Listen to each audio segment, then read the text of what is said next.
লিখেছেন মোহতারাম, সম্প্রতি একটি ভিডিওতে দেখলাম যে বিশ্বের একজন নামকরা খেলোয়াড়কে পেরুর কিছু মানুষ তারা ব্ল্যাক ম্যাজিক করছে এবং প্রকাশ্যে সেখানে দেখতে পেলাম যে তার ছবিকে নিয়ে মন্ত্র পড়া হচ্ছে, আগুনে ধোঁয়া ওঠানো হচ্ছে।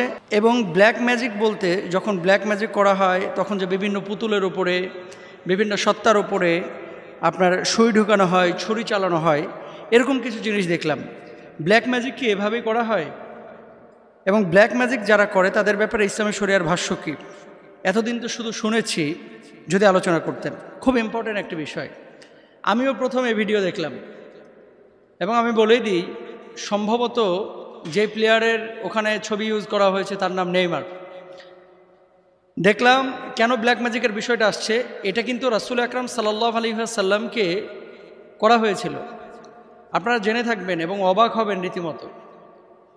সূরা ফালাক এবং নাস, এই দুটি সূরা মিলে মোট 11টি আয়াত আছে। আল্লাহ রাসূল সাল্লাল্লাহু আলাইহি ওয়াসাল্লাম অসুস্থ হয়ে গেলেন, রোগ ধরা পড়ছে না, সারাক্ষণ মাথা ব্যথা করে, শরীরটা কেমন যেন শুষ্ক হয়ে যাচ্ছে, শুকিয়ে যাচ্ছে।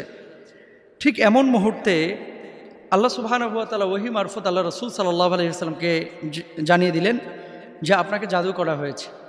নবীজির চুল এবং ব্যবহৃত কিছু জিনিস নিয়ে খেজুরের কাঠের কাষ্ঠের সঙ্গে লাগিয়ে পেঁচিয়ে একটা কূপের মধ্যে নিক্ষেপ করা হয়েছিল। দেখেন আপনার আমার আমল কত দূর আছে। সাধারণ মানুষের আমল আপনার আমার খুবই সীমিত। আল্লাহ রাসূল সাল্লাল্লাহু আলাইহি ওয়াসাল্লাম যেখানে পিয়ারা হাবিব, এত উঁচু মানের একজন মানুষ, তারপরেও কিন্তু ব্ল্যাক ম্যাজিক বা জাদু আল্লাহর হাবিব সাল্লাল্লাহু আলাইহি ওয়াসাল্লামকে করা হয়েছে।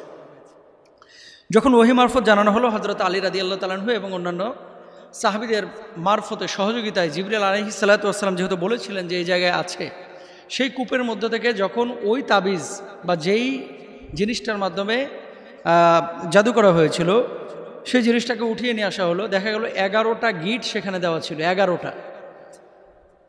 এবং আল্লাহ সুবহানাহু ওয়া তাআলা দুটি সূরা নাজিল করলেন, সূরা ফালাক এবং সূরা নাস। দেখেন আল্লাহ সুবহানাহু ওয়া তাআলা বলছেন, কুল আউযু বিরাব্বিল ফালাক মিন শাররি মা খালাক ওয়া মিন শাররি গাসিকিন ইযা ওয়াকাব ওয়া মিন শাররি নাফাসাতি ফিল উকাদ ওয়া মিন শাররি হাসিদিন ইযা হাসাদ।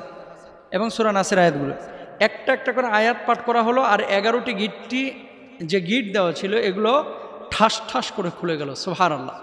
নবীজি সাল্লাল্লাহু আলাইহি ওয়াসাল্লাম মুক্ত হয়ে গেলেন ব্ল্যাক ম্যাজিক থেকে বা জাদু থেকে, সুস্থ হয়ে গেলেন। কথা হচ্ছে, বর্তমান সময়ে যারা ব্ল্যাক ম্যাজিক করে, আপনাদেরকে কয়েকটা কথা বলি, আপনাকে তখনই তারা ইফেক্টেবল করবে, তখনই ইফেক্টেড আপনি হবেন যখন দেখবেন যে কেউ আপনার নখ খুঁজছে, যখন কেউ আপনার চুল খুঁজছে, যখন আপনার কেউ পরনের কোনো পোশাক আশাক খুঁজছে, যখন এরকম কোনো পোশাক আশাক অথবা নখ চুল এগুলো খোঁজাখুঁজি করবে।